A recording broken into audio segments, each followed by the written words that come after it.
علی رضی اللہ عنہ سے روایت ہے کہ ایک مکاتب غلام نے ان کے پاس آ کر کہا، میں اپنی مکاتبت کی رقم ادا نہیں کر پا رہا ہوں، آپ ہماری کچھ مدد فرما دیجئے۔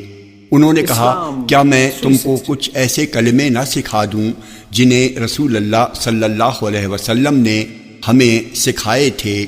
اگر تیرے پاس سیر پہاڑ کے برابر بھی قرض ہو تو تیری جانب سے اللہ اسے ادا فرما دے گا۔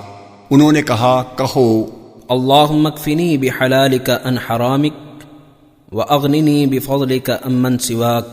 اے اللہ، تو ہمیں حلال دے کر حرام سے کفایت کر دے اور اپنے فضل سے نواز کر اپنے سوا کسی اور سے مانگنے سے بے نیاز کر دے۔ جامع ترمذی حدیث نمبر 3563۔ یہ حدیث حسن ہے۔